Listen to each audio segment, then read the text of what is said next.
It's TGI Now time. Back again in the K420 studio discussing real authentic truth talk, freedom of speech, and living in the now. Freeing your mind. One episode at a time. Shit, we trying. Boom. And there we are, live. Boom, boom, boom, boom. K420 Studio 2.0. Eddie's staring at his phone. What's up, brother? What's going on? Nah, I was just texting my wife. She just got back. I told you from Washington. Yeah, that's awesome. Everything is good, man. Go. Great day. Nice. They let him in off. Yeah. Right. I'm grateful, bro. Yeah. Oh, I'm surprised. I know. well, listen. I called it, though. I said it was going to happen. Yep. He was going to be in the presidency. There Yep. was going to be an election. Yep. I called it. Yep. You know, come on. Sure give me did. some credit. I'm not saying that. He's in. It's He's true, in. though. But He's in. let me tell you something. My only concern is still too easy. Yeah. Everything is going too fucking smooth. Yeah. When's the ball going to drop? You're You know, right. so- No, I If there's a ball to drop, maybe there isn't one. Maybe they don't have any balls no, anymore. maybe not. You You're know right. what I mean? Maybe the minions are the devil's minions are they have nothing left. You know, it looks like what they're doing with the J6'ERS right now. They're still holding guys hostage at the gulag. So who the hell's what's going on? These idiots, they think they're going to get away with it, and they're not. That's the problem. So it's kind of scary, but you know. It's a good theme to our show tonight called Finish This Fight with Glenn Baker's Diary of a Pissed Off American Soldier. We got Glenn in the green room back there. We're going to play his video and his documentary, and then we'll discuss the J6'ERS, the inauguration, and his story and what he's been through. He went through a lot of what the J6'ERS went through, not as long, but a little stint, like all four of us. Real stint is Mine was 24 hours. Eddie's was how long? 8 years. 8 years. Rondell. Fucking, I was in and out. He got bail money. Remember, he's black. They got You gotta have the bail money up, bro. That's right. Oh my God, that's funny. All right, let me play the intro. This is his trailer for his documentary. Finish This Fight. Diary of Pissed Off American Soldier. Glenn Baker. Put him on. Boom. It says, I woke up this morning and looked out the door to a country I don't recognize. They put masks on our face to hide our pain, and there's no fire in most people's eyes. And it's still true today. It's still true today that they've tried to destroy the American spirit. And in some instances, they've done a dadgum good job. But in other instances, they have lit an inferno in some people. And we right now are gathering some of those people that are on freaking fire to save this country.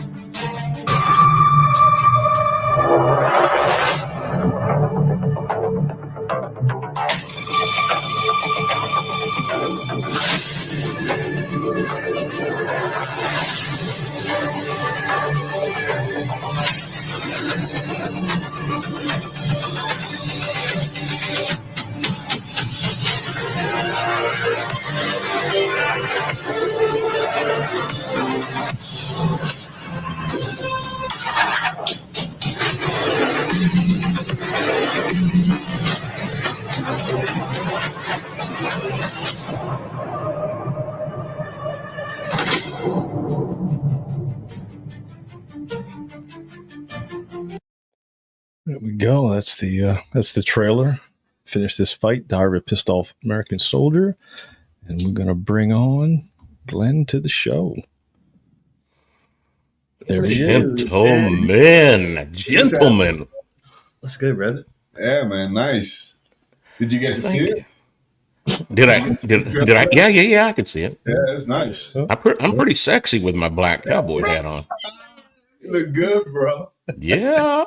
Hell yeah. Right? She. So, just out of curiosity, what branch were you? I was in the Army. Desert Army. Storm.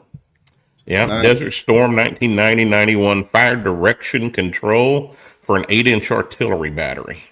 I was in 83 to 89, so I was a little different. You just got out right before that, yeah. Yeah. Huh. 11 to 15 Navy. Yeah, he's Navy. So you got Navy, two guys okay. here. Yeah. Well, I'll give you guys a little smile. I don't know. Have you seen the music video yet for Finish This Fight? No, get it. Which Okay. one?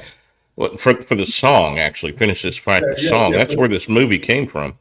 But when I wrote it, I wanted it to be different. I Googled my drill sergeant from Fort Sill, Oklahoma, and I found him with a telephone number. And I recruited that dude. He's calling cadence on my new song, Finish This Fight. And he's in the music video with me. Wow, you found your drill sergeant? I did. He's 63 years old now, man. And he's I went to Fort Sills. Now, see, I went to Fort McClellan in Alabama. Back then, it was the MP school. Right. So I did basic there, and then I did my MOS in Fort Gordon, my first MOS, which was communications, and I became a medic, a 91 Bravo 30. Gotcha. I ended up just being a supply sergeant, which was kind of cool. Yeah. That's a little bit of a stressful position sometimes, but yeah, it's cool. It can be. Private, you signed that? Yeah. Nice. Yeah. I think the worst part of it for me was when the first lieutenants, second Louis would come in, like the PFCs, and they would want to be a boss, but they're really just a PFC. You know what I mean? And it's their job to kind of like be bossy in training. Right. Pain in the ass. A lot of those guys, man, just didn't do well with me. Yeah.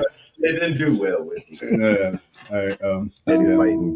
Eddie playing recruitment commanders. But I tell you this though, just real quick, and I'll stop. I'm training this guy, Cy. He's a 2-star general. He was a 2-star general. He just retired. Cy, I forgot his last name, but Nice. I mean, I think that's pretty cool, man. 2-star general. That's You up there? Yeah, I mean, he was talking about he knew Millie, he knew all of those guys, Millie. He went to Ronald Reagan's inauguration. Yeah, the guy's years old. Man. Damn. God bless him. Well, damn. Cool. Do you get flashbacks when he's in the room with you, like you need to salute or anything like that? It's funny you say that. So today, I kept on calling. I normally say, "Hey, Cy." I kept on calling him Sir. Oh, jeez. It was just because I didn't know. I thought he was a colonel, and still, and yet, you still get the Sir. Yeah. But I called him Cy, and then I found out from the people who recommended him, because he never told me.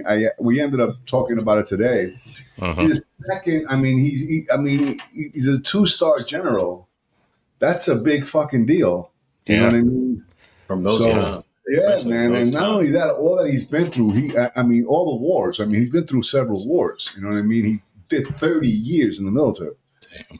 Man, when I met my drill sergeant again for the first time in 30-something years, I went to parade rest when he came walking up. And I said, "Hey, drill sergeant, how you doing?" He said, "Man, my name's Tim." I said, "No, it's not. It's drill sergeant. I feel like I need to drop and give you 20 right now." And I'm like 55 years old, That's right. And I was on this morning on a show with General Tom McInerney, 3-star retired Air Force fighter pilot. And woo, he shared some intel this morning, boys. Y'all want a secondary scoop?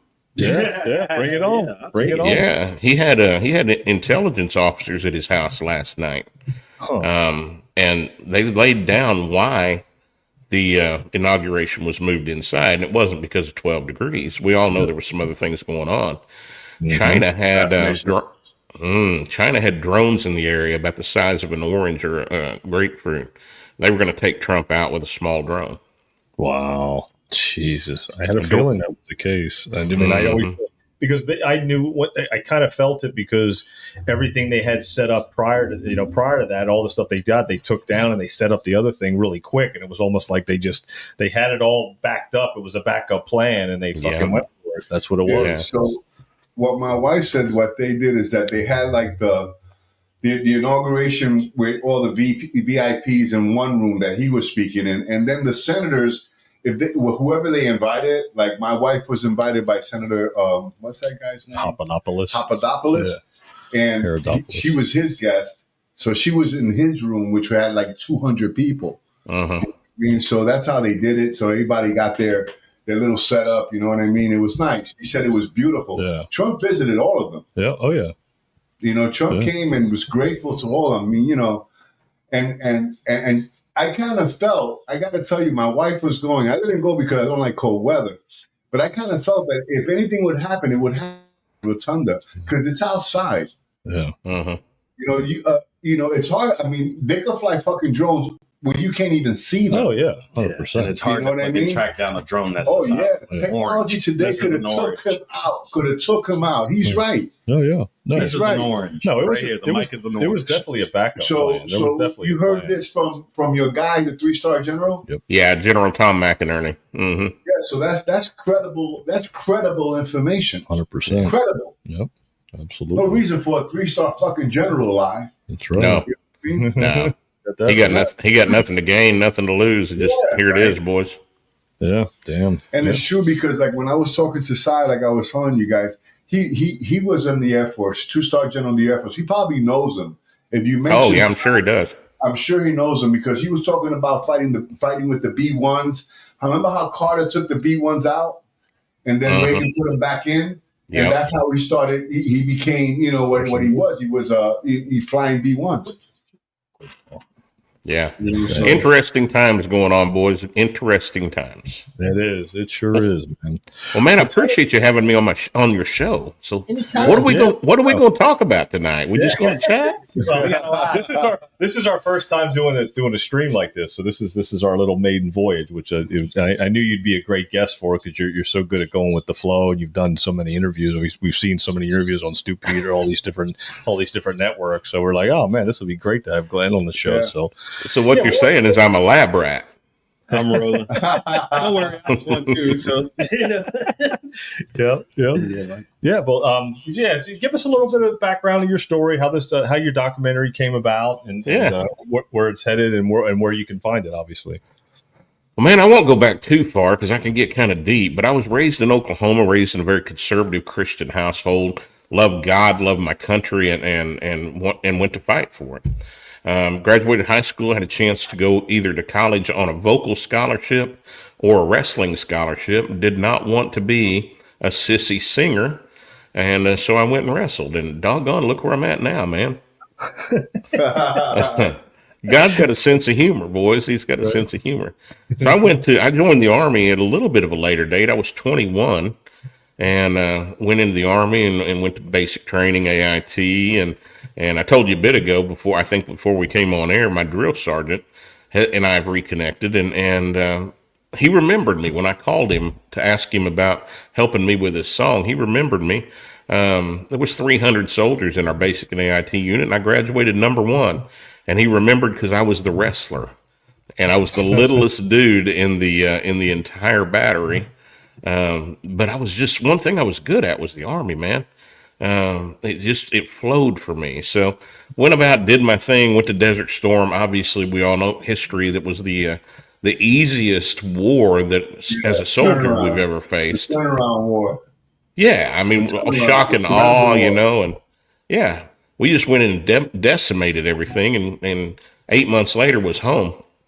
But came back, went to work with my dad, who I'd grown up in working for him anyway. At 8 years old, I was working in his body shop, stripping total loss pickup trucks.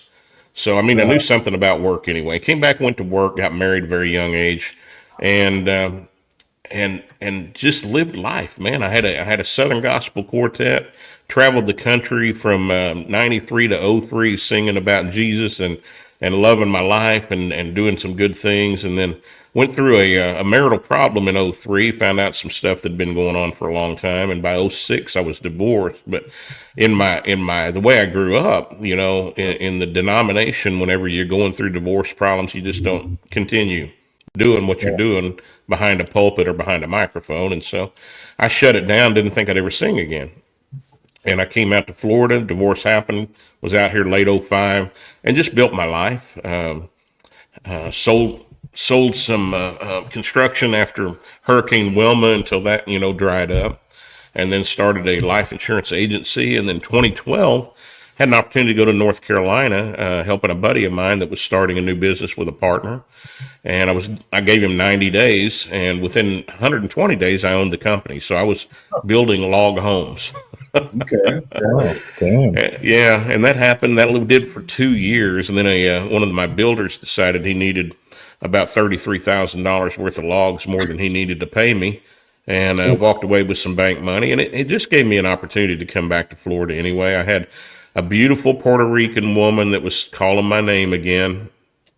And yeah, you know what's worse? I thought I had enough of that. And now I'm I'm with a Colombian woman. Oh my gosh.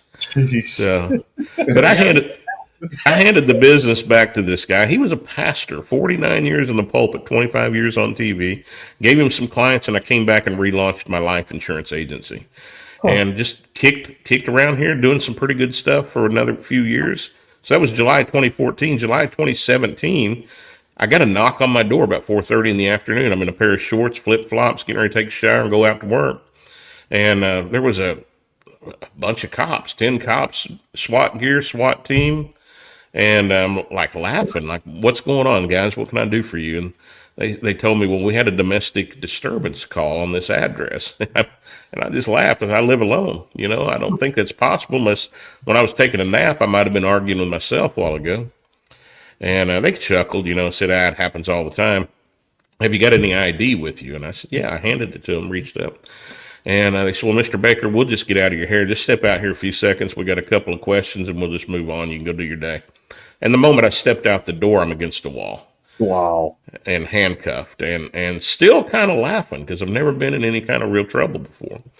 And I said, where's the camera, guys? And he said, what are you talking about? I said, man, I've never been in trouble. What's going on?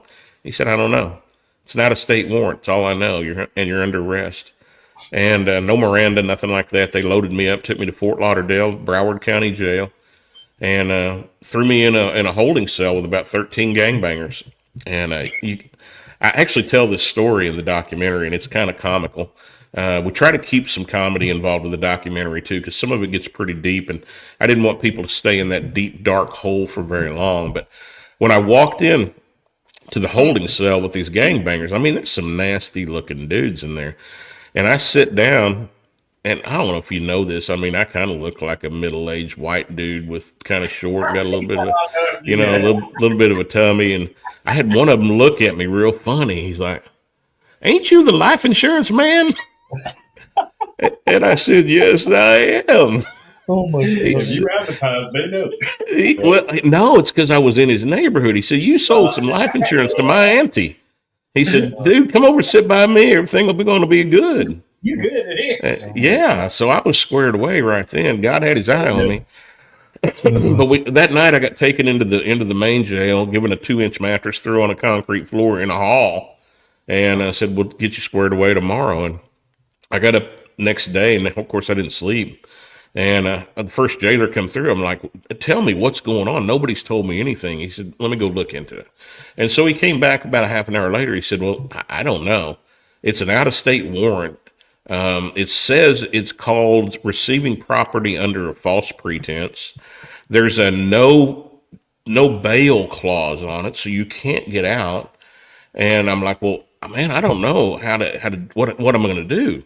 Can I get my cell phone so I can at least get some numbers and call somebody?" He's like, "I don't think so. They're going to tell me that you got to have a court order." He said, "But don't worry about it, man. You'll see a judge today." So I didn't see a judge that day. I didn't see one the next day or the day after. 8 days later, they strapped me, hand and foot, and took me in the back of a van to see a judge. And I told the judge the same thing. I said, "I've not been able to call anybody because they won't give me a cell phone without a court order." And he's like, "Dude, no, he didn't dude me. That's me." He said, "I've never written a court order for anything like that. I'm not going to."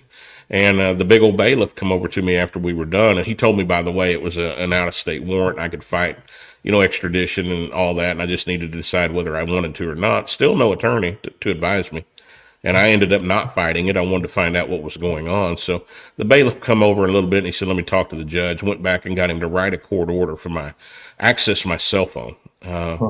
So take me back to the jail, hand the court order to the jailer, get up the next day, and asked for my phone. They said, "We're not going to give it to you. The phone died, and they're not going to charge it."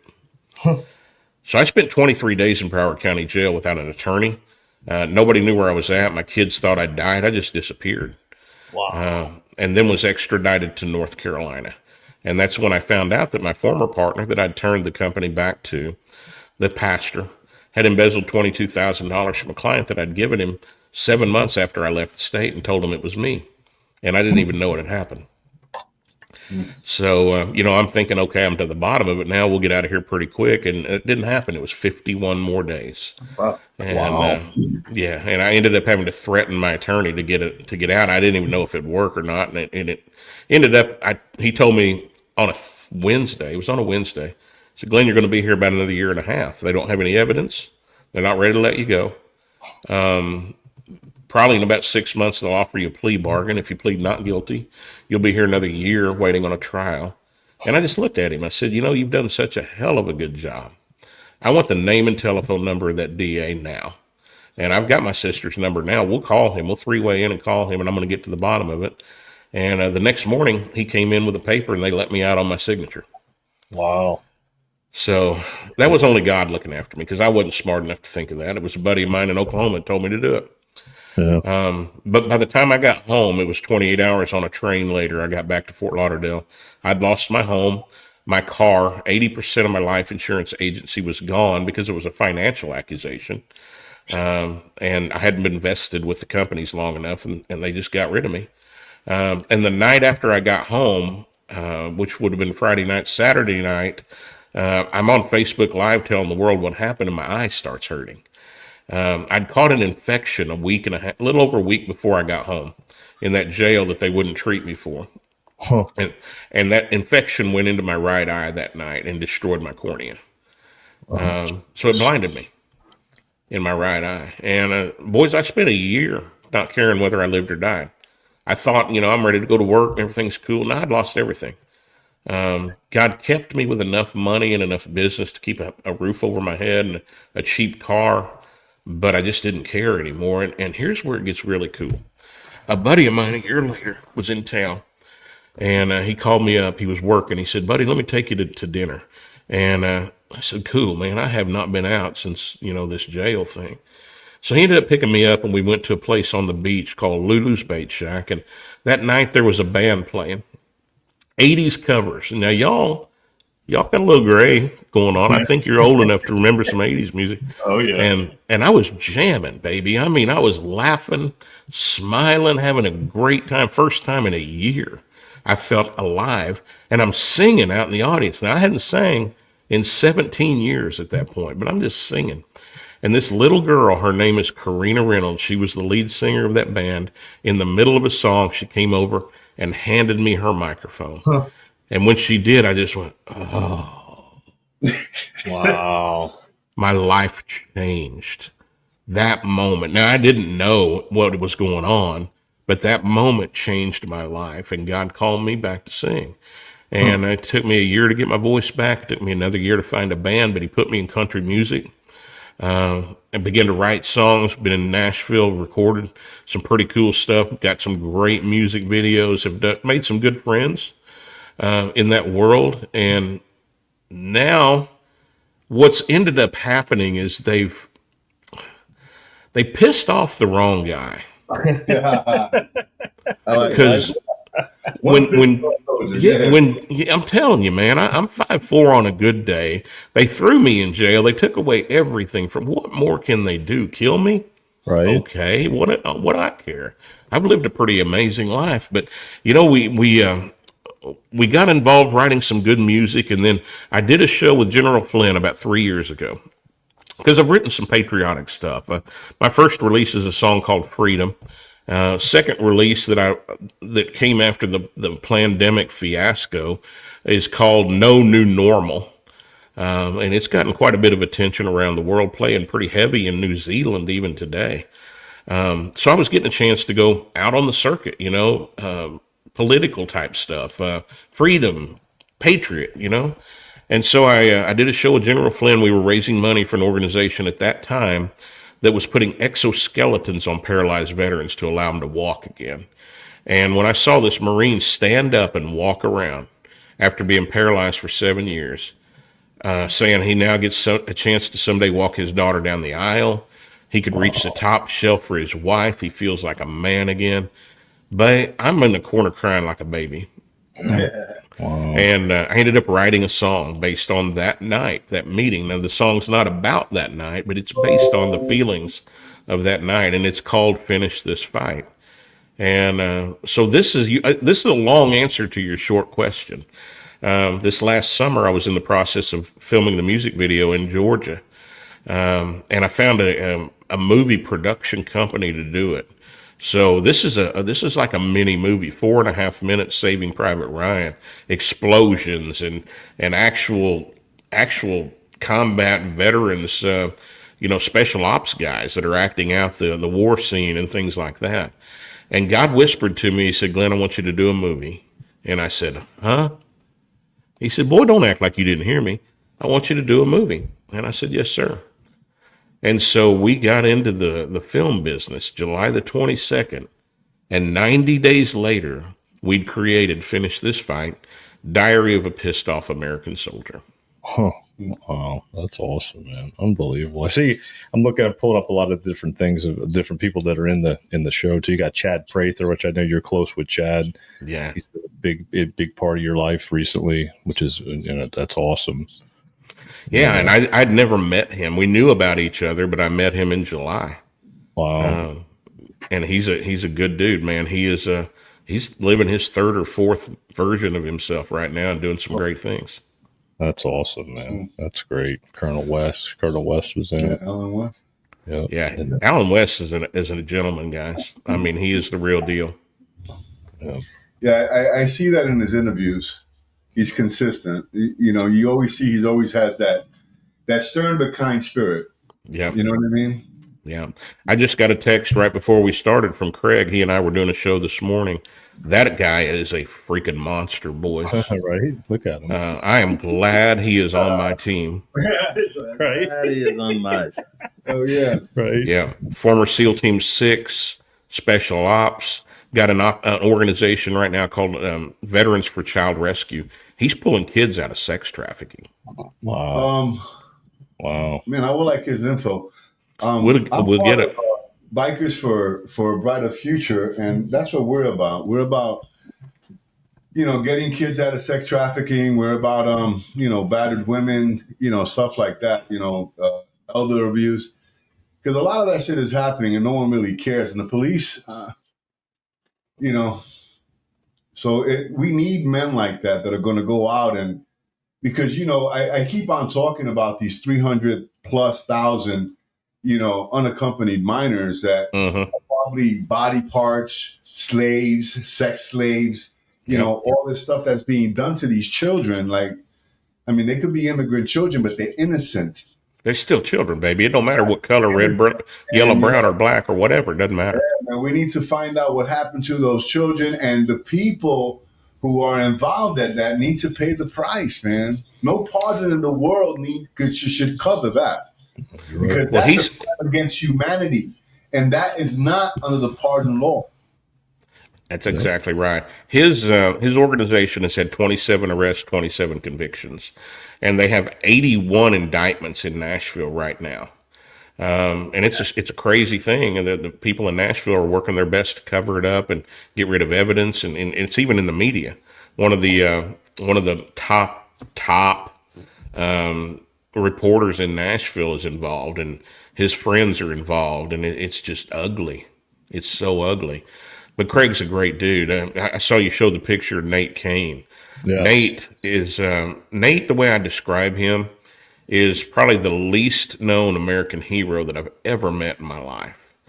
And I'll give you a quick version of his story, but Nate was an operative, if you will, in the FBI. So in the hacking division, and has a top secret clearance and all that, working in the FBI. And he ran across in 2017 some information on the FBI server that was showing the FBI was covering up the investigation into Hillary Clinton. And he walked out of the FBI with 458 pages of evidence against her and against the FBI, and handed it to Devin Nunes's people. And they've tried to kill him twice. Right now, they've gotten his security clearance jacked up, so he can't even work. He's having to sell his home. Jesus.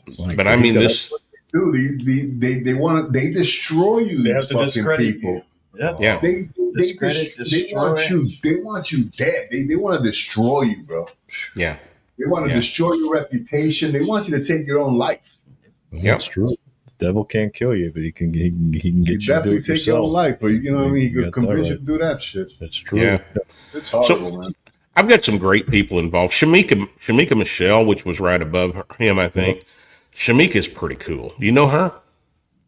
I haven't met her, but I've seen her on shows, and I saw Nate on Patriot Prayer Network, which one of our other affiliate podcasts, Yeah. To This Point podcast, is on Patriot Prayer. Yeah, so I know of her. Yep. Shamika is, and we didn't get to use her nearly enough in the movie, but she's a pissed off American mom, but was raised, in the community that votes black or votes Democrat. And have been told their whole lives, well, you got to vote Democrat because that's our people. And they've been lied to. And she woke up out of that matrix, if you will, and became a speaker for the walkaway movement. And she is loud and she doesn't care. I asked her, and we didn't get to put it in the movie. I don't know why. I wish we did. But I asked her, I said, after everything you've been through and what you've seen, what would you tell people that might be feeling the same way as you did? And she looked directly in the camera and she just said, stop being stupid. Wow. I love her. That's so funny. That's true. It is, yeah. Yeah. So we've got some great people involved with this movie. We tell several of their stories. I can tell you this, the real outline is, where are we at in America? How did we get here? And what can we do to get back a resemblance of the country that our founding fathers designed us to be and that God blessed us to be? And so we give hope. At the end of the day, guys, we can do everything right, but if we don't come back to God as an individual and as a country, it's all in vain anyway. Where do you think this evil comes from that's running our world right now? Yeah. 100%. I mean, the Bible says it. You're either going to go that way or you're going to come this way. Yeah. Because I mean, and another thing that we quote a lot here is that we need to come together as a people under God, and pray and seek His face. Then our land will get healed. Yeah. You see, there'll be healing in our land. He promises us that in the Bible. Yeah, that's His word. He can't go back on it. Like you said, you're called, right? So you're doing what you're supposed to do, because He says, if my people who are called by my name will humble themselves, seek my face and pray, then I will. See? Yeah. We have to first do it. It's like we can't mess up the recipe. Yeah. There's a recipe in it. Yep. You see? Yep. It says, if my people who are called by my name will humble themselves and pray and seek my face and turn from their wicked ways. I forgot to say that. Turn from their wicked ways. There's things that we have to do first. Then, see the word then I will hear from heaven and I will forgive their sins and will heal their land. But You know what? Do that. I'm going to throw something on top of that for you. Yeah, Scripture in Jeremiah says, be not deceived, God's word will not return to Him void. Whatever He set it out to accomplish, that's what it will do. Right. That scripture is being quoted an awful lot right now. We use it in the movie. And it's not for PR. It's because it's real. God is bound by His word. And when we get a chance to quote back to Him and call Him to it, He's paying attention. But man, He's paying attention to our actions, and we got to live up to our part. Absolutely. We have a responsibility. We have a responsibility every day. We have a responsibility. And that's when we wake up and say, here I am, Lord. Mm-hmm. What do you got me doing today? And I own a shop, right? I'm also a gym owner. So I meet different people. And I always look for an opportunity to bless somebody, to be kind to somebody, to show somebody some kindness. Because this world has gotten so damn cruel that people don't even smile at you anymore when you walk by. I know. We need to bring joy back into this country. There's no joy. Everybody's either they got a mask or they're sad faced. Kamala was trying to bring joy back. Yeah. Yeah. Kamala, she was trying to bring joy back. That was part of her. The joke. I mean, and she wasn't even funny. She was a bad joke. Yeah. You know what I mean? So it was like, one of those comedians on the stage that you're just looking at like you're laughing at your own jokes and they're not funny. Exactly. Yeah. She really was standing Hey, up there doing listen, it. I got to tell you, we said it before the podcast. We need to be so grateful that they lost. Yeah. I mean, you know, like he said, it had to be, and I don't think they were going to cheat anyway because they had too many attorneys, too much. It would have shown that they cheated last time. Yeah. You know, so they probably figured, listen, let's just give up the fight, you know, because it's obvious that Kamala's not going to win. And if we do this again, they're not going to buy it. You know? And we have to finish it. Just like the I tell you, I think a lot of people would have went on arms, would have took to arms for it. Yeah. I know we were talking about it. Well, Eddie, here's the difference this time is, you know, America, the reason we were in our situation that we are in and have been in is because of complacency. And I'm going to raise my hand. I was one of those until I went through what I went through. I thought my government had my best interest at heart. They cared about me, the whole thing. And I found out that's not the case. When that happened to me, I realized this is not the country that I fought for. And I started, after I healed for about a year, I started standing up to make a difference. But complacency is what got us here. But guys, don't get it twisted now. There was enough Americans that got up their butts up off the couch this time that I don't think they could cheat, at least not nearly as easily. You know, the hacking could still take place, but we were watching it.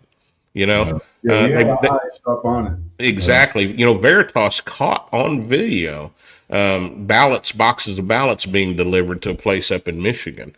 And because they caught it, obviously they can't use it, you know? So they were still, I don't think they just laid down, but I think it was just too many Americans stepping up to the plate that were poll watching. It was too big. They were poll watching for the first time ever, you know? People were involved that have never been involved before. And to me, that's why finish this fight is so important. So you guys were soldiers as well, or sailors, or whatever you served. A lot of people didn't, and I don't want them to get comfortable again. You know, I don't want the American people to say, man, Trump won. Okay, we're good. No, we're not. No. We need Not to even remain close. vigilant. Remain vigilant. We must remain vigilant always. Put a smile on, but always be aware of danger. Yeah. Yeah, we can't sleep on these people. You know what I mean? So no, we won that skirmish, but the battle is just starting, and we need people to stand up, even if you haven't yet. Who cares? It's never too late. Jump into this battle. Find out what you can do. You know, people say, Glenn, what can I do? I don't know. I don't know what you can do. I thought I knew what I could do. If you'd told me 8 months ago I was going to film a movie, I'd have said, you're booger picking crazy. That ain't good, but here we are. You know, we didn't think 3 years ago. We didn't think we were going to have a podcast. John came into my shop trying to help me out with some of the city stuff that he worked for, and next thing you know, we start talking. He tells me things I never heard in my fucking life. I said, bro, we got to put this on fucking podcast, and here we are 3 years later. Yeah, you know, so, and you guys are doing it. We need it. We need God-fearing Americans to get them to do it. If they want to find something, they have to be a voice. Podcasts right now aren't being restricted, so you can speak your truth. So if that's all you want to do, and that's what you have right now is your voice, then speak the fuck up. Let your community know what's going on. Your neighbors know, because they see your action. If you're not a hypocrite, you're a true patriot, an American, you love this country, people will see that, and they will admire that and find that to be very attractive, and we'll just show them. Yeah. That's where I'm at too, guys. I want to inspire people that, God, if I can do this, y'all can do anything. Because I'm just the country boy next door down here in Broward County. I think I'm the only one in Fort Lauderdale from Oklahoma, and I must have snuck underneath the border after the hurricane. I guess you're pretty noticeable, man. Well, yeah. Oh, man. That's great. So you got a hoodie? I don't have a hoodie, no. Get yourself a hoodie, bro. No. You walking out with your hands in your pocket, your hoodie on, you know, like I'm from Fort Lauderdale. I look sexy as socks on a rooster if I walk out in my gym shorts and my cowboy hat and flip flops. Man. Jesus, that's So, John, I took forever to answer that question, but did we get there? Yeah, we definitely did. That was good. That was definitely good. I mean, you had me definitely awake listening, which is what I like. No, that was beautiful, man. No, absolutely. Yeah. No. So what's next? Yeah.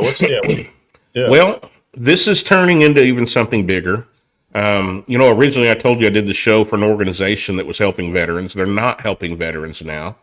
When I went to film the music video, they were supposed to help me get an exoskeleton for the demo for the video. Didn't happen, and I'm just hard headed, and I decided, you know what? I'm not waiting on anybody to do this. God gave me this vision, and so I've formed my own foundation right now. And we're in the process of LLCing it and getting all the paperwork in place, called Finish This Fight Foundation, Triple Foxtrot. Nice. And we're taking this thing on the road. We're going to do the screeners around the country with VIP meet and greets, fundraisers. Brother, my goal is to do 100 exoskeletons in the next year. Right now, the first thing we got to get done is get the first one done. And I've got a gentleman named Joshua Holm that's in Mineral Wells, Texas, 2003 Iraq veteran that was wounded and ended up, because of that wound 2 years ago, turned wrong working in his closet. He was still had braces. He wasn't in great shape, but turned around working in his closet, something snapped, and he's now chest down paralyzed. So 50% of the profit from this movie is going to go to putting one of those on my friend Joshua Holm. But I don't want to just do one. No, you want to do a bunch, yeah. You want to do a bunch. So we're putting this foundation together to take it across the country, looking for a title sponsor right now. If either one of you got about $750 in your pocket, that would be title sponsorship, but it would allow us to rebrand this movie, Finish This Fight, brought to you by. It would allow us to go around the country and raise money for our veterans, and it would allow us to put together a large music tour. Wow. And here's why the music tour. Because, you guys are awakened to what's going on. There's a lot of people still not really awake. There's less than there was a year or two ago, but there's still a lot. And they won't go to these rah-rah rallies and reawakens and Trump rallies and things like that to hear this kind of information. They may or may not get on your podcast because they're just reluctant to hear the truth. But they'll go to a Big and Rich concert. Yeah. They'll go to an Aaron Lewis concert. They don't know who the crap Glenn Baker is, but he'll open for them and we'll talk. Right. Yeah. And we'll get a chance to sprinkle some truth and wake up some more warriors, because something's going to resonate with them. Yeah. And so that's the plan. Go around the country with this and wake people up and get some boys back on their feet. You had just said something that just reminded me, again, talking about the Bible, where Paul says, to the Greek, I have become the Greek. To the Jew, I have become the Jew. I have become all things to all people to win them. So what you're saying is almost like they won't go to a Trump rally, but they'll go to a concert, and you're willing to do that to win them. Yeah. See? Yeah. That's what I'm saying, because you're right. It's like me as an ex-biker. I could go talk to bikers. Okay? I speak their language. You understand? Mm-hmm. But if a pastor goes in there, they may beat his ass up. Yeah. You understand? Exactly. Because God appoints all people to certain things. We go through things in life because it's like, what did we call it? Practice? Practice, yep. John called it practice, and he told me it's practice. The things that we go through is practice for what it is that we have to do in life. Yep. Boys, I'm going to tell you right now, I wouldn't wish what I went through on anybody. No. But you couldn't offer me $10 million and say, I'll take it away from you, because that is exactly what God used to put me in this chair today and doing what he's got me doing today. Well, glory to God. That's wonderful, bro. Wow. Wouldn't change a word of it, not a moment of it. Wasn't fun. Good Lord, it was not fun. But here we are, He said we're going to be persecuted, Mm-hmm. He said we're going to go through shit. Yeah. It wasn't going to be easy, but that's okay. Because there ain't no victory without a fight, bro. Nope. So serious, Look at the J6'ERS. I mean, look at but they paid a price, man. I know, but I'm just saying. But look what they went through to get where they're at now. They paid a price for trespassing. Yeah. I mean, really, I mean, you've been in jail, like you said, you were in Broward County Jail, so you spoke to criminals because that's what we do when we're in jail. We talk to each other, and you hear their stories of the things they did and the time they get. Oh, I gotta do 2 years for this. I gotta do 8 months for this, and you're saying, well, okay, you're thinking to yourself, that's not too bad for a robbery, bro. And you don't, to them, you don't want to tell them, but here you got guys who were in jail for 3+ years for trespassing. Yeah. You know what I mean? How would you feel you felt it. You were in jail for nothing. Yep. So here these guys are in jail for nothing. Mm-hmm. So you felt the same pain.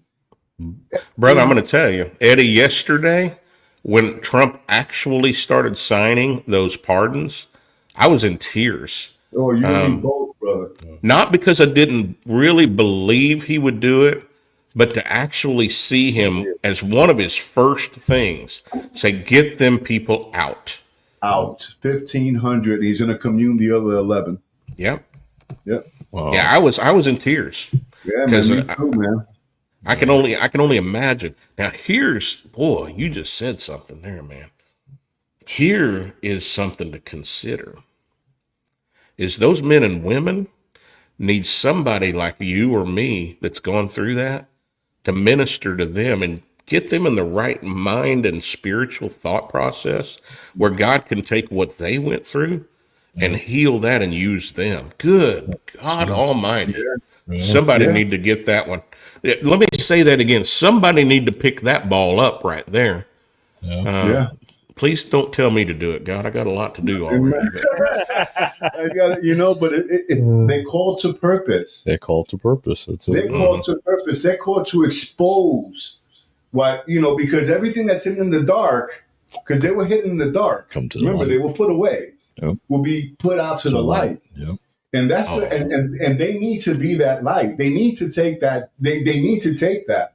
And you're right. Somebody needs to put forward to them that. Yep. I mean, maybe it be me, telling them, listen, you guys have been blessed. Mm-hmm. Blessed. Uh-huh. Oh, well, we lost this, but you're blessed. You've been called by God, each and every one of you. Yep. I mean, it's a blessing, man. Here's the hardest scripture that I ever had to learn how to love. And it's in James, and it says, count it all joy, brethren, when you face various trials and temptation, because through those trials and temptation, God will build perseverance. I hated that verse. I hated it. Count it pure joy, not just joy, but pure joy. Pure joy. And you know what? I do now. I do. I'm blind in my right eye again, boys. This cornea, my body's rejecting it. Looks like I'm gonna have to have another one. But so what? Man, people got it a lot worse than me. Yeah, at least I'm still sexy. Right? It's funny. I'm blind in my left eye. Really? Yeah, I need to have cataract surgery because I had surgery in my eye for my retinal tore, and they blew up my lens. So I can't see anything out of my eye. So when you drive at night, I used to not because I had such astigmatism, man, I have such astigmatism that when those bright lights hit me, they blind me. And I'm driving, man. Yeah. Now that it's completely blind almost in that right eye, I do. And but I turn my head an awful lot. It's really, really kind of wild to watch. Well, I'll keep that in prayer for you, brother. Well, I appreciate that, man. Yeah, man. Hell yeah. We need to see. I mean, God says that, I want to seek. I want to seek, and I want to see. I got a video here of J6'ERS getting released. Let me see. Show that. Yeah, that's awesome. Yeah. See his mom. Is that my son? My son! Oh my God! Oh my God!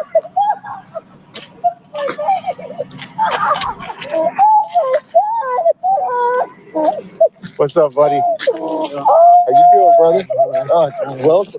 Welcome to the world, man. We're gonna get you out of here. There we go. Elvin, you have no idea how many people out there want to see you guys right now. Nah, he ain't having that. You have no idea what's going on right now. That's for sure. What's up, brother? Dude, you're famous right now. Yeah. You are fucking famous. Yes, you are. Get ready for us. You have no idea what's popping right now. You have no idea what kind of day we've had. Nice. Say hi to the world. Hello, world. How long you been down? 2 years, 1 month, and 4 days. You're free. Yep. How's it feel? Amazing. I mean, it's still. What do you want to say to the world? Get out of here before I get trespassed. Prison sucks. First of all, get over. That's the truth. I think though. you guys are going to I gotta tell you, that almost teared me up. Yeah. Because as a parent, if that was my child, Yeah. I mean, knowing your child is in there 2 years, for being 2 years. patriotic, Yeah. for being a 2.5 years. patriot. 2.5 years. You know what that hug felt like for that guy? Huh? You know what that hug felt like for that guy? Oh my God, Yeah. I do know. That was heaven. That was heaven. Dude. I was so happy for him. He's a young guy. Yep. And it Jesus, said, young. this guy wrote, President Trump is great. God is much greater. Every single J hostage prisoner should be paid millions in restitution for They the should hardship and heartache They that should caused be. them out of their You gave it families. to Ukraine. Give it to these guys. Exactly. Yep. They deserve it. They need Yep. to build their lives back. This guy got They out got too. jobs to do. Jake Lang got out too. He just got out.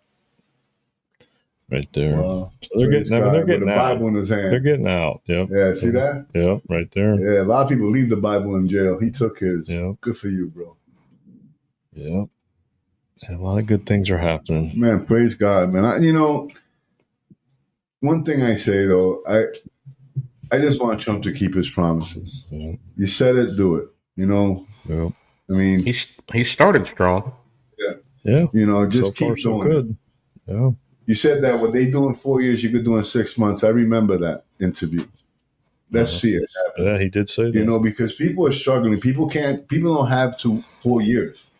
No. I mean, people are losing their homes. There's no jobs. There's more homeless out there than ever. I mean, you live in Broward, Us in Florida, we're flooded with young homeless people. Young. They fostered out. They got fostered out. Yep. Over 18, they got fostered out. No money coming in, so get out, and they live in the streets. That's it. I think it's tripled down here since the fiasco from the pandemic. There was some, but boy, there's a bunch now. Good God. Yeah. All over the streets, sleeping on sidewalks. It's disgusting. And I'm not saying that they're disgusting. It's disgusting that they have to live that way. Mm-hmm. I mean, they're human. They're our brothers, our sisters. Yeah. Right. True. No, you're right. Yeah, man. Money to other people. Yeah, man. But they gave all this money to Ukraine, all this money to all these other countries, and our country is populated with young homeless people because they can't afford $3,000 rent a month. You know what I mean? They can't afford making whatever, even if at $15 an hour. That's only $450 a week. Yep. That's under $2,000 a month when rent's $2,500. It's just you're making people homeless. Well, all by design. Well, you know what? I've got something to say on that, Eddie. And you're not wrong. You're not wrong. But here's, I think, where we are in history. How many times have you seen on X or Twitter or Facebook or wherever people just complaining, man, why is our government giving this money to the Ukraine? We got homeless veterans. Why are they giving away our tax dollars to such and such? We've got these problems here. And that's all well and good, and it's true. But you know what? At the end of the day, this is the United States of America. We need people to get up off of their butts and do something about it. Yep. And we can fix the government while we're doing it. But what happens just from complaining? Not a dadgum thing changes. Yep. We've got Trump now. We got some of his people in. Hopefully, we start seeing those things change. But I'm not going to sit around on my butt here at the house and wait for them to make those change. We are the change. And he said it. He said, "They're not me. It's not me. They're coming after. It's you. It's us." Yep. So let's get back into this war, man. Let's do something about it ourselves. But legislation is what it'll make these homeowners charging all these rents and all this other stuff, make it illegal. It's almost like price gouging. Yeah. It's got to be done. It's got to be done. You don't need but to we need to grassroots it. Yeah. No, because that's crazy. I mean, my son rents a 3-bedroom, 2-bath house. He pays $3,000 a month. That's ridiculous. Mm-hmm. Yeah, but that's all by design. Remember, that's what they wanted to do. So that's what we're trying to avoid. That's what he's saying too. Is like we have to turn the ship around. But to go back to what you said before, when you had mentioned that us as a community need to really get involved, get up off our asses and do something. We do. It's going to take a while, a little time to turn this ship around, but it doesn't take very long when we decide to do something ourselves. Exactly. I mean, literally, we filmed this movie in 90 days. Literally, we did it. Now, if it had been a studio corporation, it had taken 16 months. But we did it. And I see people that are stepping up now that, I haven't seen before. So this is not going out on deaf ears. I mean, guys, you said 3 years ago you never thought you'd do something like what you're doing right now. Do you know what really you probably don't know? You probably don't know who you've inspired. There's been somebody guaranteed that's doing something right now because you guys are doing this. Guaranteed. That's true. 3 podcasts came out of it. Yeah, four podcasts. Yeah. So we know we inspired 4 people to start yapping. More than 4 people because it's other people. Yeah. Other people are bringing on their guests, and then we're bringing on people that usually wouldn't do what we're doing. So now we're shooting our stuff out to California, Oregon, all the different chapters of the organization I was telling you about, and they're passing it along. So. Right. Yeah, that's the way we always say share the show. I mean, this show is amazing. With Glenn Baker. Make sure you guys share that. This is what we do too. Yeah, we got the board report. There's a few, to the point, any connections. Yeah.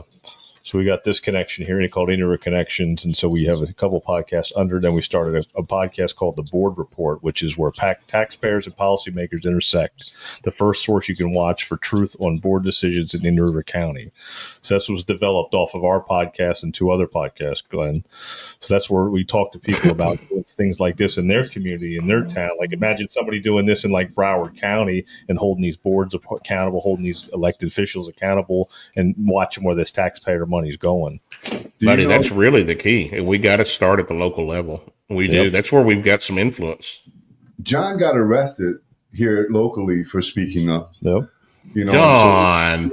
It was a day. He got released the next day. However, he was arrested for speaking up at the board meeting. Yeah. They ended up, we were doing something with Megan Walsh, and they ended up setting him up. Yep. And they arrested him because they wanted him to stop speaking. Yep. Did you see the Georgia legislator that got arrested last week trying to get into the house? Oh yeah, no, I saw him get slammed. Yeah, I saw him get slammed to the ground. Yeah, slammed to the ground because he had been talking previously about one of their Democrat leaders, and he got banned from being on the House floor. And he just came back because they were voting. They wouldn't let him in. They arrested him and put him in jail. Oh my! They don't have any idea what's about to come down on them, man. Oh my God! And he was a Democrat. No, this guy was a Republican. He was speaking out against a Democrat. That's why they banned him. That's why they kicked him out. Crazy. Yeah, they kicked him out. Yeah. Yep. But I gotta tell you who's surprising me, man. It's the hoodie guy. Fetterman. Fetterman's been surprising me. I think I got that video of him walking in with the shorts on. Yeah, I like Fetterman. Don't know, man. I don't know what to think about that dude. I think it may be a last ditch effort to come over to the light. I hope. Yeah, that's what I'm thinking. Yeah. But let's see how real it is. Let's give it a little time. Let's see how real it is. Yeah. Let's see. I have to see. I don't know if I have that video. Well, he'll make it if he just switched over. Him with the shorts on. It was fucking funny. He was in the inauguration with his shorts on. But he went to the inauguration with his shorts on. Yeah, that's who he is, man. It's fucking great, dude. It's like 20 degrees outside. But that's who he is. He probably had flip-flops. I don't know if he had That's my neighborhood. I'll be here. Yeah. Listen, you got to respect the person who doesn't. Is not putting on suits for other people. I don't want to wear a suit. I want to wear shorts. Yeah, he don't give a shit. Fuck that. I don't usually wear a suit. Respect. Why would I start wearing it now? Respect, bro. He don't give a fuck, dude. It's fucking awesome. That's great. Yeah, I don't think I have it. Oh, well. Yeah, that was some good watching, though. Yeah. No, yesterday was funny to watch all that shit yesterday. But I got to tell you, I saw the inauguration, man. It made me cry, bro. I mean, just... I guess it was being there with my grandson, who's 8 years old, who loves Trump, and sharing that moment, it's all about. The importance of yesterday and sharing it with my grandson, with Roman. You know why? Because you're being in the moment. You're being present. It was just amazing, an amazing time for me. I'll never forget it. You're being present. That's what it's all about. I mean, I took a picture of it. Good thing we all have these phones. We just take quick pictures. I took a picture of me and my grandson watching. There's the boys from To The Point. Great guest. Yep, of course. Yeah. We'll have to get you on their show too, Glenn, To The Point podcast. Oh, yeah. Hey, Mike, thanks for the compliment, buddy. They're part of that prayer network. Yeah, they're part of the Patriot Prayer Network, so you've been on there before. Okay, yeah. I'll be on one Eddie Smith. Oh, yeah. I'll be on with him. In fact, I'll be at CPAC with him here in a few weeks. Nice. That's cool. Sweet. Yeah. And I'll try to catch up with you next time I'm down in Fort Lauderdale, too. I'll try to catch up with you. Yeah, absolutely. Yeah. My son's in school out there. He's in Miami. He goes to FIU. Then he's going to go to MU for his master's. Nice. Yeah, Jared. Yeah. I got a master's in redneckery. Well, the good thing is that he got in on a scholarship for gaming, video game book, and so the FBI is wants him to come in after he graduates with his bachelor's to for an interview. Nice. So nice. Technology is taking over, gentlemen. Yeah. Yep. which something we don't like, but it's there. We got it. I remember, I'm 62, so I remember when the microwave first came out. I do too. Remember how big of a deal that was? Yeah. And you had a microwave and it cooked the food in 2 minutes. Right. Yeah. Bro, it was amazing, bro. Everybody had to have a microwave. Right. And that sucker was as big as your oven is right now, too. They were big. It was heavy. Remember the first VCRs? Right. I do. These things were like, you needed 2 people to carry that thing. They were huge. They were big, bro.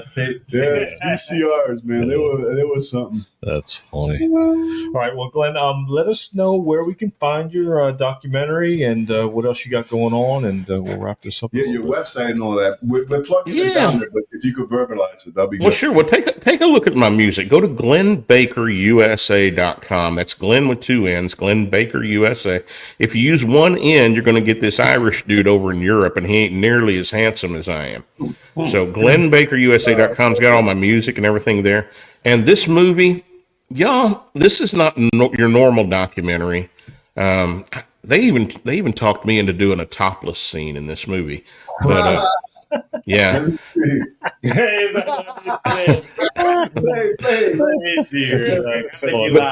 Oh my God! But it's got some comedy in it. It's got some dark, deep stuff, man. You're going to find out some stuff you probably don't know.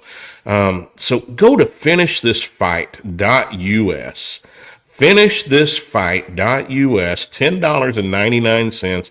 I ain't even charging you tax on it. You own it. It's not a rental. You can go back and watch it over and over. We actually created my own platform, so they can't ever take it away. YouTube or Vimeo can't shut me down. It's on my platform. So FinishThisFight.us. And you'll get on a newsletter list. I haven't even sent out a newsletter yet, so we're not gonna overbear you with emails and spam. But you can then find out what's going on.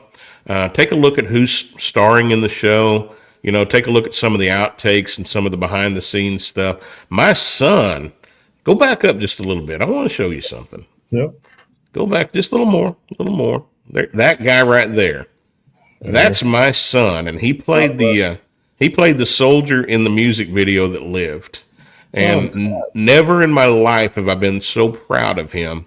He's quiet. He's not like me. He's quiet and reserved. And he did this for his country. And his daddy. And he did it for his daddy, too. Oh, yeah. That's awesome, man. I'm close to my children. That's awesome, man. That's great. Here, I'll go ahead and play it, too. Yeah, play that part, man.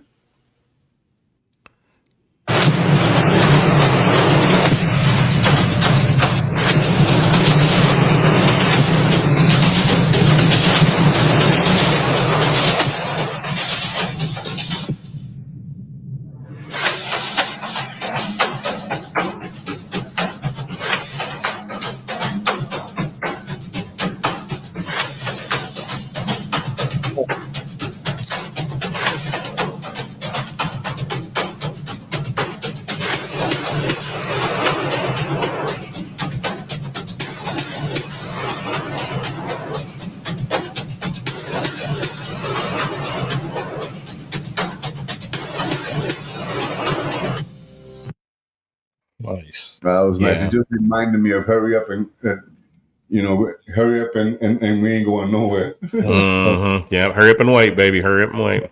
That's funny. So that was just behind the scenes of what was going on.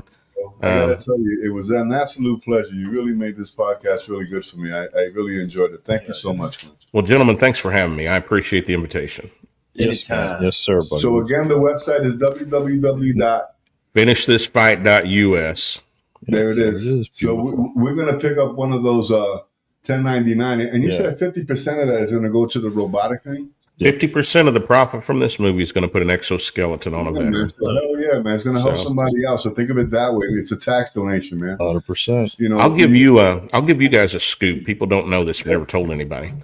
Yeah. I put $93,000 out of my pocket in this movie. Wow. Well, God bless you for that. God will restore that 10 times over, my brother. Holy crap. It's everything that I had, and I don't care. I don't care. We're going to do what God wants us to do. We're going to make a difference in this country. And I just need somebody to shell out the cost of a McDonald's value meal that's going to kill you anyway. Yeah. Right. Oh, you're right. You're right. We're going to plug this into this particular site. Can you plug it into Citizens and Bikers for a Better Future? Yeah, I don't have. I can plug this into at least 6 websites across the country. Yep. John, he has all the local stuff because he used to be on radio here in town and on TV. So and Mondell is he's from the ghetto, so he knows everybody else. You understand? So what's up, man? What, you from the hood? He's from the hood. Just a little bit. He's from the hood. I'm just saying, though. See, the way we do it is that Rondell, being a young black man, John actually, a middle-aged white man. Middle-aged white man. I'm a baby boomer, Puerto Rican. You know what I mean? So from the Bronx. Yeah, from the Bronx. That's but thank you so much. And hey, everybody listening, make sure that you get involved with this. This is a good cause. I mean, we're going to play one of your songs as we close, so God bless you, man. Thank you so much. I appreciate you. Thanks, gentlemen. Appreciate you. Appreciate you, buddy. Sure. Thank you. Don't be a stranger now. Right? No. Not at all. All right. I'll play this one right here. Yeah, play that song.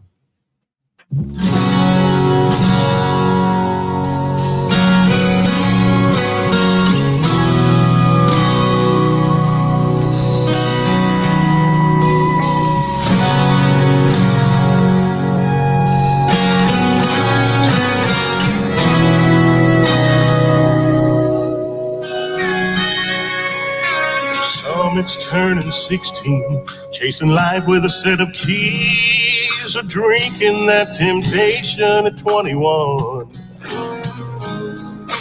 To others, it's a war of hope, fighting for what we call home and dying, 'cause you just can't let it go. It's the one thing that lets us ride this ride we're on. Don't want to know how it feels to know that it's gone.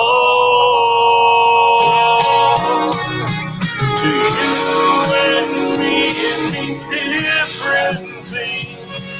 Don't ever grow too old to dream. Open your soul and get you some.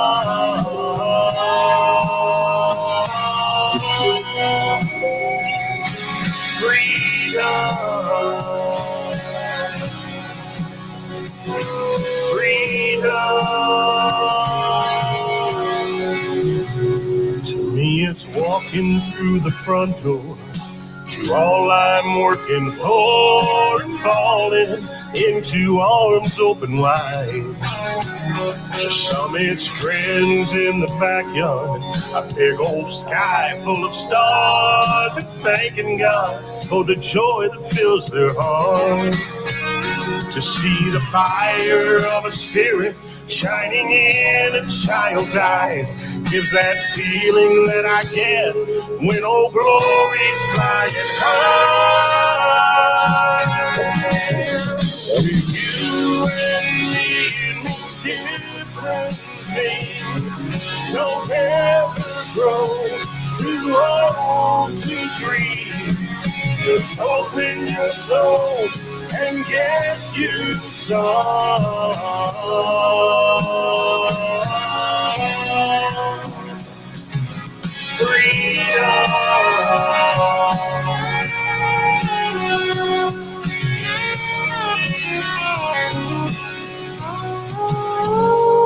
Some might take it for granted, think there's nothing to lose, but it was bought by the blood our fathers bled for you. Some it's fireworks and ice cream on the 4th of July. To others it's still hearing a fallen soldier cry. Who knows what tomorrow is gonna bring? Just ask JFK or Martin Luther King. Thank God we can hear the truth in a song. Freedom, freedom, oh, freedom.